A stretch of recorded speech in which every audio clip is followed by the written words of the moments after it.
The purpose of a slogan is to create a catchy motto or catchphrase that is intended to speak to consumers as a kind of aspiration that emphasizes on the unique essentials of whatever the hell you're selling. And while that's a black and white description crafted by yours truly, that's kind of a misinterpretation. Because when we think of the most popular slogans out there, not all, but most of them can be found commonplace in our everyday dialogue that, now because they've caught on so well, people recognize it even when it's not part of the conversation. Now, if you already didn't know, this is a gaming channel. I'm a gamer! Thank you. So we're going to talk about some of the best/worst slogans/taglines to promote products that are in this industry that is set to potentially reach an estimated revenue of $100 billion by 2024.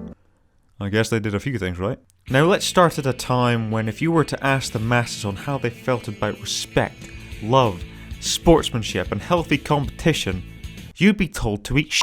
I am of course referring to the rivalry between Sega and Nintendo. Now unlike today, with the leading dogs releasing their new generation consoles simultaneously, these two were rapidly releasing new consoles one after the other to regain the king of the hill.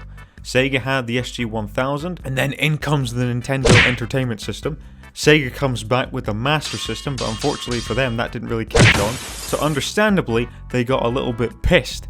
So in comes the Sega Genesis, which was a 16-bit console which was groundbreaking at the time for home consoles. So for a product as captivating as this, one could only imagine the string of beautiful words Sega would put together to promote their latest piece of work. So logically, they went with the romantic route. The more you play with it, the harder it gets. The description is as follows. You sit there, eyes glued to the rifing arcade quality graphics, pulling and squeezing your knob. Oh yeah! Now you're breathing heavily over the digital stereo sound. Now you're shooting all over the place, but it's no use. Game over. To some surprise, that didn't really catch on, and Sega went back to the drawing board to come up with something just as shocking.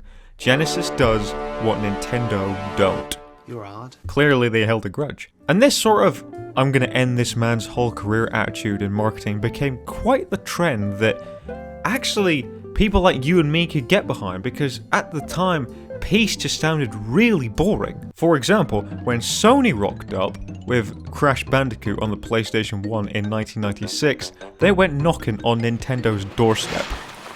Hey, plumber boy, mustache man, your worst nightmare has arrived. Pack up your stuff. I got a little surprise for you here. Check it out. What do you think about that? We got real-time, 3D, lush organic environments. How's that make you feel, buddy? Feel a little like your days are numbered? I'm starting to feel a little bit sorry for Nintendo because nobody likes sore losers like their competition came across. But in 1997, they snapped. You know who has 4 times the action. You know who stands out from the crowd. You know the games of Nintendo 64. Get mad or get out. Aggressive, to the point, and fearless. I don't condemn it. Oh, and by the way, Sega continued to stay true to who they were with one of their promos for the Sega Saturn system in '96. There is a beautiful naked woman on this page. Silence, wench. I do not wish to be horny anymore. I just want to be happy.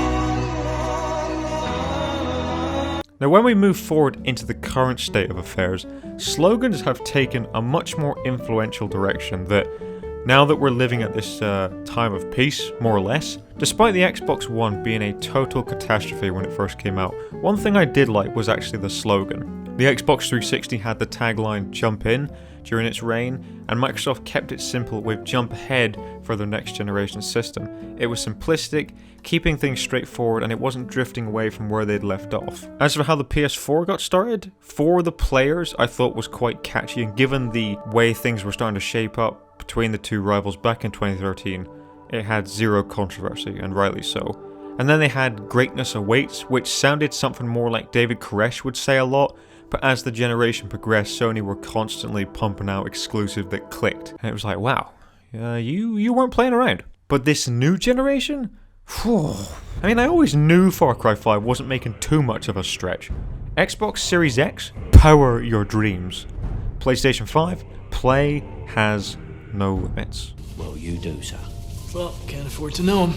Right, so now you've got the idea of how we're going to cover this topic, so let's explore some of my favourite bad ones. We are going to be hitting some severe turbulence, inevitably. We'll start in the console department, with one that somehow has escaped a lot of mentions, and that was the PlayStation 3's debut, Play Beyond. They had this collection of very strange ads. There was one where this Rubik's Cube just started hovering and completed itself and then just exploded. And then there was another one where the controller uses its Jedi power to smash a load of eggs against the wall, which then leads to crows appearing out of nowhere. Oh, and that baby doll? I don't really know what I'm supposed to do with this information, but Play Beyond. Oh, and Sony couldn't help themselves by putting a 3 as the E. You're giving me more Nintendo vibes here. God. So they proceeded their efforts with the It Only Does Everything campaign, which while that is quite easy to exploit, the tone of the commercials, like the Kevin Butler ads, had a much more practical and self-aware approach that made the slogan much more understandable. Meanwhile, over at Microsoft... Xbox Play. Why have they not got a controller in their hands? Oh no. All you have to do is be you. You are the controller. Introducing Kinect for Xbox 360. I've never said this unironically, but I think this will be the first time I actually say it unironically and mean it. Kill yourself. And Nintendo once again got themselves into a little pickle with the Nintendo DS. Sega really got to your head, didn't they? Now, games. I should just mention, in case anyone asks, some of these taglines that I'll be bringing up weren't that all prevalent in their marketing campaigns. Some were just used for a single ad, probably for good reason. But regardless, they were intended for the exact same purpose as to what we've already been discussing. So there's a good volume of taglines that tried way too hard to catch on. Like this one, I wasn't able to identify what game it was, but if it's directed at me, I mean, I know I've never done a face reveal in my life, but I'll admit, I don't see a hero when I look in the mirror. So if we want to broaden the scope a little bit, maybe towards gamers' bigger stars, like maybe this guy? Him? I don't play games, I just react to other people playing games. What's so weird about that? What's this getting? Quantum Theory. Okay, I'm getting a lot of Gears of War vibes here. Very brutal gameplay, gruesome animations for sure. And the words that we are given to carry us towards a purchase is gotta kill it. Gotta kill it. Next. As if you need to explain that to me. Imagine if every developer had that same type of attitude. Like, Death Stranding. You gotta walk. Doom. Gotta shoot. Cyberpunk. Gotta fix it. Now! How disrespectful. Batman Arkham Knight. It's the final entry to this epic trilogy, and we're finally going to be able to drive the Batmobile and save Gotham City one last time. But Be the Batman was so lacking in self-awareness. Like, who the hell was that guy I was playing in those other games? Oh, and also we cannot forget Silent Hill Downpour. Where did they get... like, wow! Living all your life inside someone else's life? Hands where I can see them. Do it. So where does that and this at any point integrate with each other? Hey, remember that Twinkle Twinkle Little Star commercial for the original Dead Space? It's one of my personal favourites. It takes a song that is known to be comforting and safe, and this trailer turns it into this twisted, disturbing ordeal. It's A+. So how about for the sequel we'll tap into our fans' biggest insecurities? Like, what does your mum think about your precious game? Oh my god!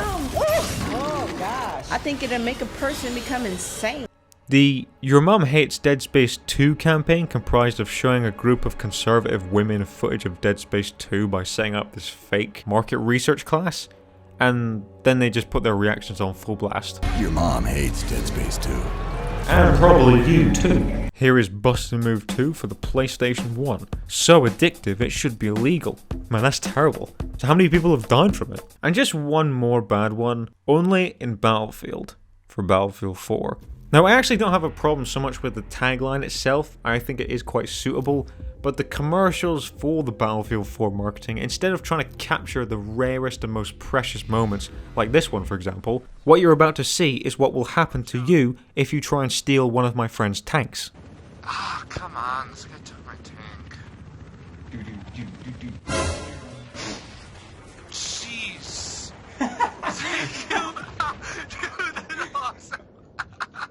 But instead they went with this survivor type story where it was told by these individuals who hadn't been around the franchise for that long, evidently. It misses me and blows a hole through the wall in front of me. Then I run to the next store, and then it tries to hit me again and blows a wall through the store in front of me, so I'm just keep running through the holes it's blowing, but while still trying to hit me directly.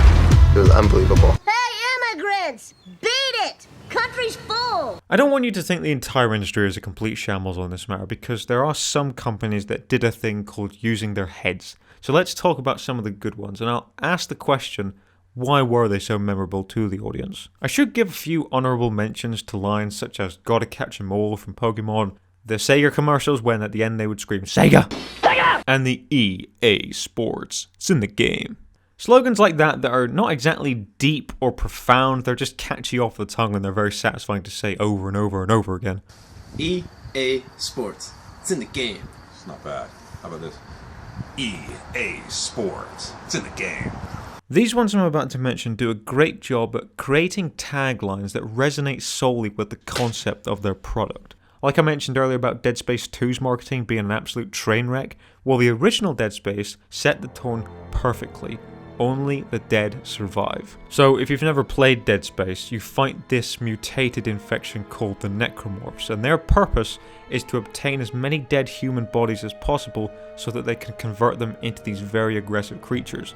And only the dead survive is a simple warning to you that they have now become this force that is unbeatable. And if you wish to pick up the controller and engage with them with the intent to destroy them, you're likely to actually perform the complete opposite and be nothing more than a benefit to them. Does that not get to the bone? War never changes from the Fallout series. I know that's kind of cheating because that was initially an in-game quote, not a tagline for marketing, although because it's now become this icon, it has now become Fallout's official motto that gets more and more significant the more games they release, even if they're total shit. This game looks pretty cool, interesting concept. I'm gonna look this up. What is it all about? Prepare to die.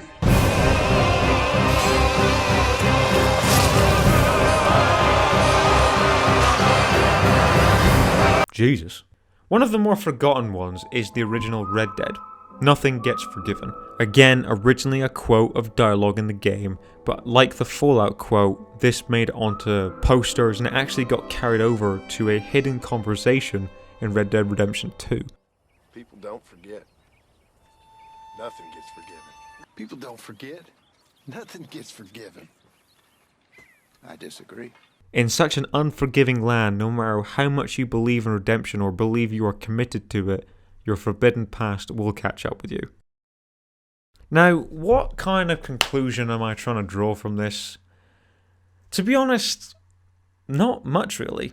I've been watching these trailers for these upcoming games that have been shown off on these last few gaming showcases, and I've noticed that many of the taglines that I do see have become very generic. Just no recent ones have really stood out to me. But it is worth mentioning that you don't really understand a tagline's full significance until you've actually played the game. But still, I imagine the question still stands. What are we trying to get at here? It doesn't change how awesome games can be, so what is it about simple catchphrases that's becoming such a bit of a ruckus? You're right. But I have one more mention that might give you a second thought.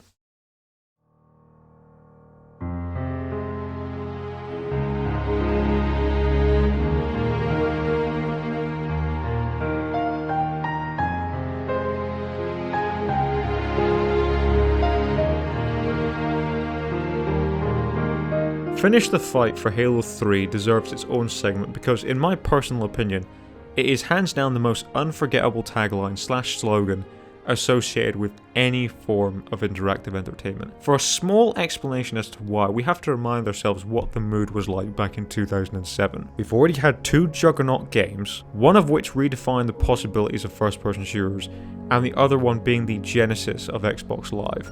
We have grown to love the characters we've spent so much time fighting with, and we dread every appearance of the mention of the villains who plan to destroy everything that we love. And it was all in the name of a cause that was completely devious. It was the last line of dialogue we heard from the Chief at the end of Halo 2. You mind telling me what you're doing on that ship? Sir, finishing this fight. Now, imagine having that on repeat for 3 years of build-up. The new tech possibilities at the time with the Xbox 360 being relatively new, and it being stated by the developers that this will be it. This will be the final chapter. So when those 3 words popped up at the end of each of those commercials, everybody knew what to do. Nobody had any questions, it was clear as day. I want to direct your attention to this video. These guys vlogged the entire day of Halo 3's launch night. You watched them go to the grocery store to fill up on the food for the night, they set up the TV and couches for the night, and then they went to the midnight release to get their copy. If you were in on the hype back then in 2007, I highly recommend you check it out, because it really captures the essence of what it felt like back then, and it's a good reminder to those who were there that they were part of something really special, that something like that will never be repeated again, ever. It'll be the first link you see in the description if you wish to check it out. Oh, and by the way, listen to what they say. I can't wait. It's gonna be amazing. It will be amazing. We're going to finish the fight. Amen to that.